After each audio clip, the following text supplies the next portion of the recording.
What up? Welcome to another episode of the Brandon News Show, video podcast edition, as you already know. These videos will be on my YouTube channel, Brandon News Show, Janeau Show. So go listen, watch, subscribe, like the buttons, hit. I don't know, just subscribe, man. Do everything you want to do. Comment. I do comment back. So let's start this video podcast edition off. Let's go. So.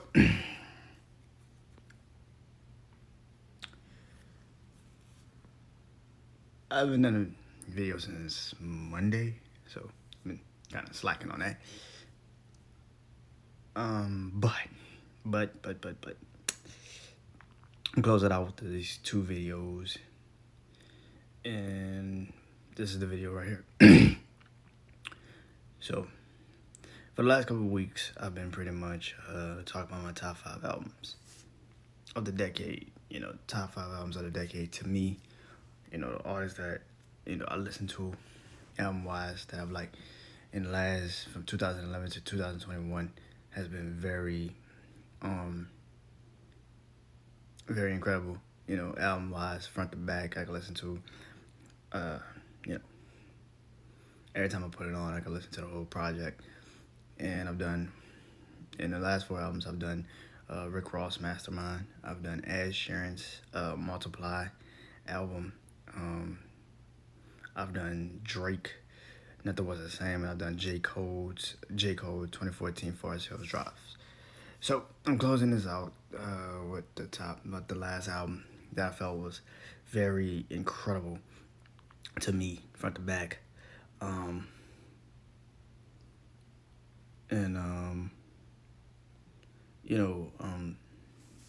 that album is Nipsey Hussle's Victory Lap.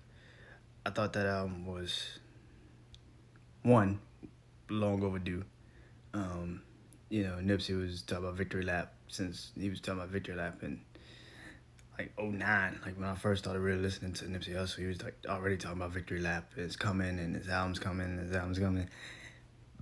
So when it finally came out, it was like, wow, this shit is, it took, but I think I started listening to him in 2009.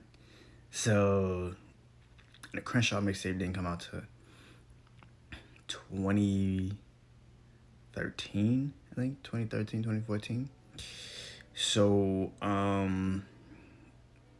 Nip, I've listened to all of Nip's projects, and, like I said, Vic, if you were a fan of Nipsey Hussle from the moment you heard him, like, it was like, when you finally got the project, it was like, holy shit, like, he really did a whole album, like, this is crazy, like, he got a real album out. And it's an incredible project. It starts off with the song Victory Lap. And you could tell he had a lot to say on that that song, that intro. It seemed like it was a perfect, intro to start off with. And then it goes into, and then it continues to, Victory Lap was an incredible song, and then it goes into Real Niggas, which was his first single he dropped off the project. Oh, Rap Niggas, I said Rap Niggas. And it goes into Rap Niggas, and then it goes into, Last Time That I Checked with him and YG, which was a dope song. And then it goes into, Young Niggas, and Diddy on there talking his shit, like Diddy do. And then it goes into, and of course you take the Party Next Door, sample and stuff, and that was pretty dope. And then it goes to Dedication with him and Kendrick. And when you hear like Kendrick on there talking about, he was talking about doing a song with Nipsey, and somebody was like, oh, you're a better Crip, and the guys looking at gang activity, like, he's not that bad of a Crip. He's a cool dude. And Kendrick was like, yo, like, the man's way more than just, what he rep. He, like, what hood he claim and shit. Like, listen to how he talk to you. He's talking about, businesses, black ownership, marketing your brand the right way. Like, he's giving us way more than just, where I'm from. Like, you need to, like, pay attention to what he's saying. I thought that was really dope of Kendrick to say that shit on that song, you know. And then it goes into one of my favorite songs off the song album, Blue Laces 2. That shit's so dope. It is a fucking amazing song. The first one is dope, but the second one is just like, it's an incredible song. And the way he ends it, of him literally talking about, you know, a past situation, is crazy. Like, the way he kind of just spoke on that project, that particular song, it kind of was just like perfect. You know, super huge fan of Blue Laces too. Then he goes into Hustle and Motivate, taking Jay-Z's Hard Not Life beat, you know, and finding out, like, I was and watching when he was on the Breakfast Club, and he was talking to them about how Jay-Z actually got them to sign off to the point where on the Annie beat, they signed off that anybody that wants to rap on that beat, you know, all they gotta do is just call Jay up, and Jay will be like, all right, cool, and he'll give it to you because he has clearance over it. So it's kind of like, wow, that's freaking crazy. Any rapper can rap over that beat. That's crazy. You didn't know that, and I didn't even know that. So they go to Keys to the City. You know, it's you know, and just every song on that project is incredible from the beginning to the end, because like even when it closes out with all of the, you know, make $1 million when you're young with him in a dream, or it goes into Loaded Bases with him and CeeLo Green, and then, you know, Real Big with him and Marshall Brocious, which is like one of my favorite songs, you know, on the project. And then it goes into and then it closes out with Double Up and Right Hand of God. You know, it's a project that I think more and more people, since its passing, untimely passing, have really given it its proper context. It's an album that I think, like I said, if you've been a fan of Nip for a while, it was I hate to say closure, because nobody wanted to see that man die that you know, like that. But as a fan, you're like, damn, I finally got a chance to hear what a Nipsey Hussle album would sound like, and he gave us that, you know. And you know, he got nominated for a Grammy, didn't win, but you know, he got nominated for a Grammy. But I think it was way more about the effort put into it, and he finally got a chance to drop it and put it out for the people. And I think that was the thing, you know. And we finally got a chance to see what he was always talking about. You know, he gave us songs through all of his life. And that's the thing about this album sometimes. An album should be, yeah, music. You should be able to hear it, but you should also visualize what the words are, what the scene that he's trying to portray, that person's trying to portray, because you're going to need that going forward. And I think that,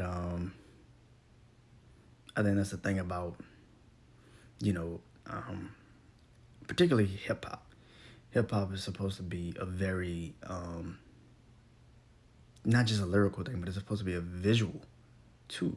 It's supposed to be a visual feeling towards that. And I think that,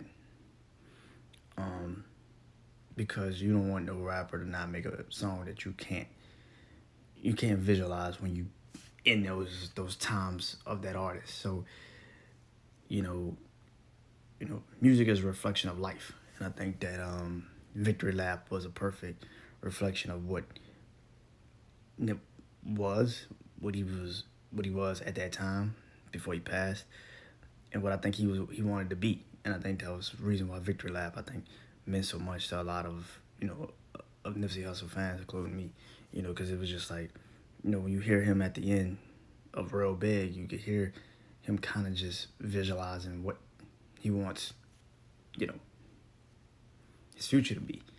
And I think that was really dope. And I think a lot of artists, you know, nowadays, they make a lot of music, but it's just like, you could feel the soul of the music being diluted, because you can't visualize what the hell these people are talking about anymore. And when you hear artists like a Nipsey or like a J. Cole or a Drake, and you could visualize going to Toronto, driving in, Fanville, kicking in Crenshaw, Nip. Like you could visualize those albums, or me, Rick Ross, for Mastermind, manifesting the future of what he wanted, or Ed Sheeran, you know, listening to Multiply. You could tell all of the trials and tribulations of his life and what he's been dealing with since he's been famous, and how it has culminated into what he, wanted, didn't want, hated, about the situations he was in, all of it. Sometimes, the albums that I pick isn't just because I love those albums, it's because of what they meant to me. Not because just what Rick Ross was doing, or Rick Ross manifested a lot on those albums, Mastermind in particular.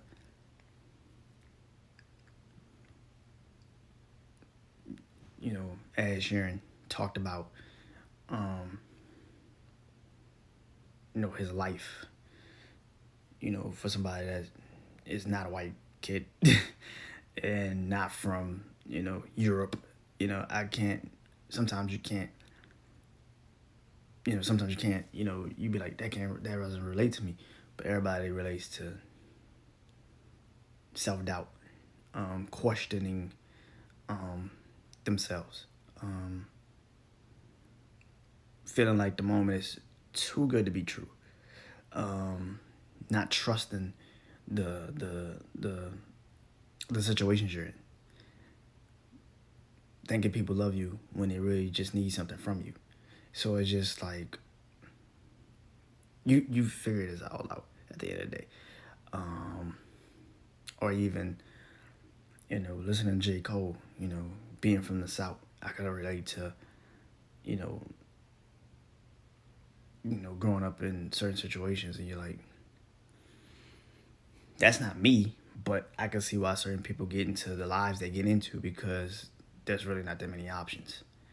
So when you listen to a 2014 Forest Hills Drives, you feel like I can understand why a song like Tells Two Cities means so much, because it's like, it is two cities. It is.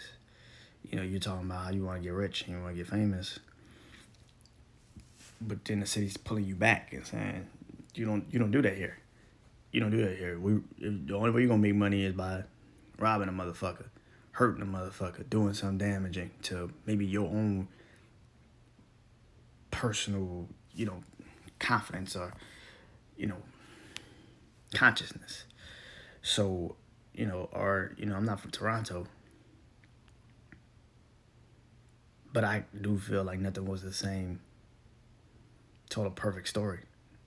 It was, again, plays on the where I am in my own personal, life at this time, where I'm not too far away from who I am, but I'm embracing who I will be.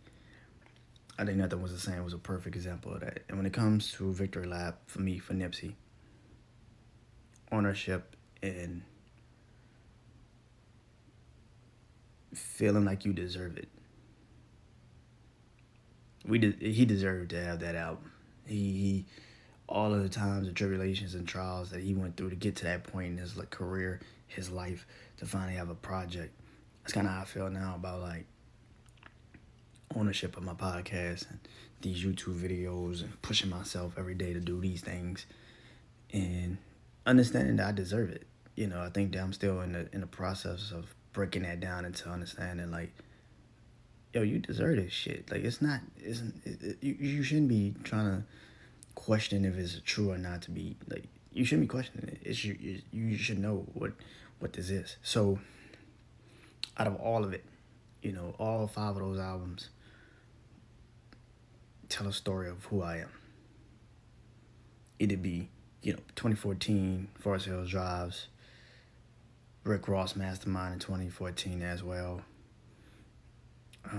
or it'd be Ed Sheeran, album Multiply came out in 2013, late 2013, I think.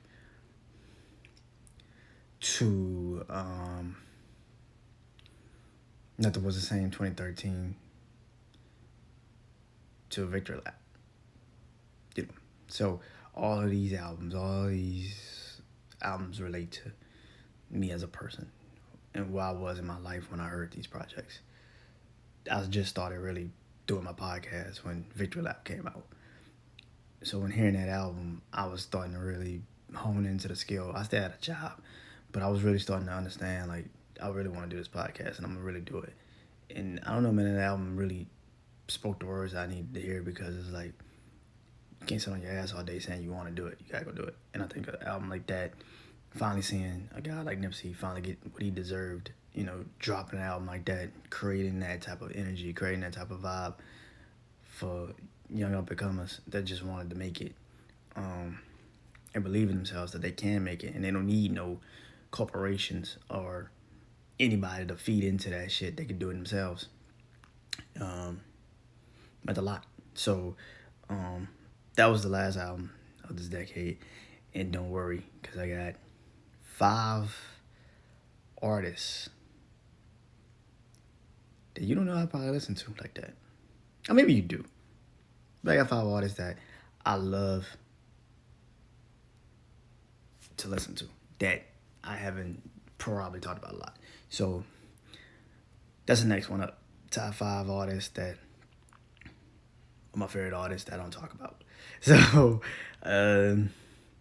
hope you guys enjoyed this video. I hope you guys enjoyed these albums I've picked. Like I always say, comment top 5 albums to me of the decade.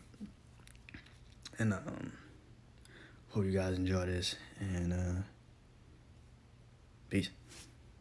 Tomorrow, question of the week.